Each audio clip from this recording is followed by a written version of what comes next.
Hello everyone, welcome back to another video. So in this video I'm going to talk about a new tool that is released by Google, and it's called Antigravity, and it's just like Cursor or Windsurf or any AI coding IDE. So let's download, install and test it. Go to our browser and search for Antigravity, and on this first link antigravity.google, go inside here, so experience the next generation IDE. So let's download it. So since I'm using M4, I'll go with Apple Silicon. So if you're using Windows or Linux, just go with your operating system. So once this is downloaded, so just double click onto this one and drag and drop into the application. So this will install the Antigravity. Now if I go to apps and search for Antigravity, so you can already see the Antigravity has been installed. Just click on open. So this will open this Antigravity. Click on next. So we don't want to import from VS Code or Cursor. Click on next. Just go with the default one. So we want the agent assisted development since it is a recommended one. So let's just go with the default option and sign in and click on open Antigravity. Click on next. So here you can see, so this is the basic UI of Antigravity. So you can see the Explorer here. Click on Command and plus to zoom in. So it's just like a VS Code. And here you can see the agent. Click on dismiss. So here you can see you can choose different model. And if you want like more limit on this model, so you have to take the Google AI subscription. So here you can see Google AI Pro if you want to increase the limit. But for now, I think the free model will be enough. So here you can see the planning and fast execution. So this is the planning mode. So you can just plan before executing any tasks. You can add the image, mention or workflow as well. So let's start working on this thing. So open a folder. So I will be creating a simple portfolio website just for the basic demonstration. So let's say portfolio and click on open.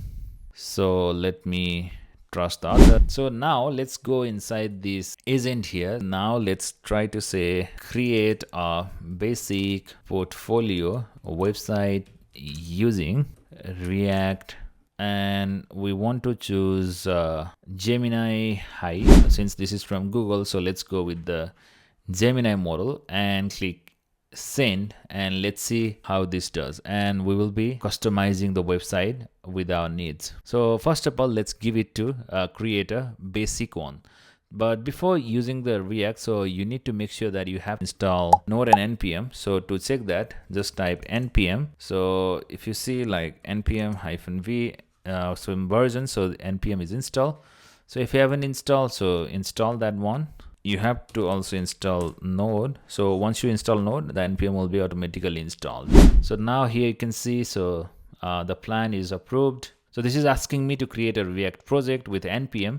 So since we have already installed, so we can accept it. So this will be installing the React application inside this portfolio folder. So you can already see, so this is creating some files, folders. So you just need to click on accept. So this will be installing all the dependencies, and this will create a boilerplate code before creating a portfolio website. So let's wait for it to complete and see how it creates. So here you can see, so this is creating all the files required for the portfolio website, navbar, projects, contact section. So let's wait for this to complete. So now you can see, so this has created all these files. So this is asking me to run the build verification. So click on accept and click on accept all. So let me dismiss this thing.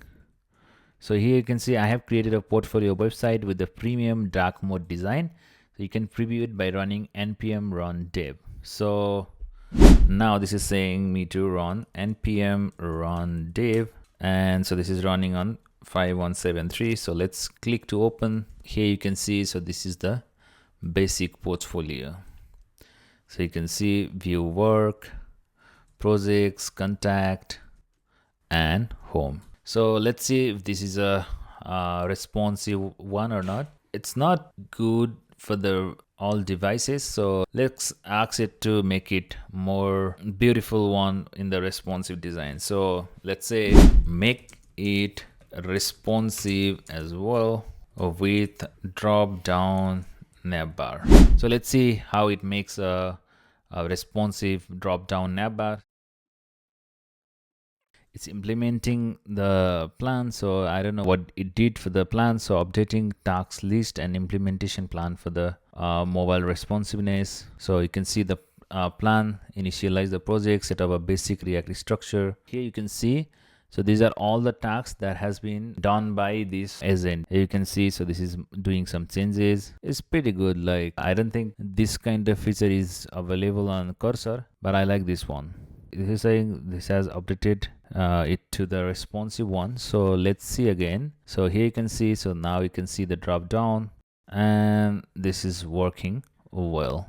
So this is a dark mode design. So let's ask it to add a toggle button so that I can change it to either dark mode or the light theme. So let's say add a toggle button to switch between dark and light theme on the website.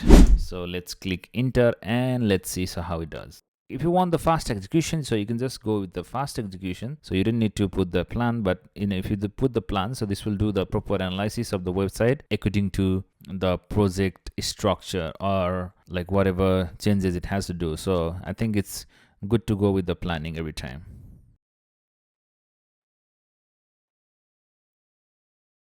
So now let's finalize the verification by updating documentation. Okay, let me click on accept, click on accept all. I think it showed some error, so let's wait for it to complete, and again Control and Z to exit this one, and again let me type npm run dev. So if I again go here, it added a toggle button, but the home project and contact are not properly placed. So again, this time let's go with the fast model. The toggle button should be at right side of navbar, and menu should be well placed. They are displayed vertical, so fix that as well. So now let's see what it does. So this is revising the navbar layout, so hopefully this will fix the issue.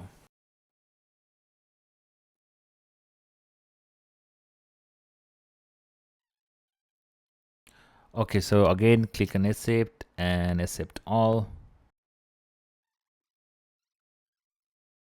So now let me reload the application. So here you can see, so now this is looking better, and the toggle button is also working fine. So still there are some of the things that are not working properly, like contact me is looking well on the dark mode but not in the light theme. So we can always tweak and change some of the things on this Antigravity, but I just wanted to show you how AI IDE from Google looks like, but overall it looks good with the basic tasks. So I haven't tested with this with the more complex projects. So this is just a basic demonstration of how Antigravity works. So thank you so much for watching. So I'll be publishing more videos about this on future videos. If you guys want to watch more, just give me a comment and I'll make more videos about it. Thank you so much for watching. If you like this video, be sure to like, share and subscribe. I will see you guys in the next one.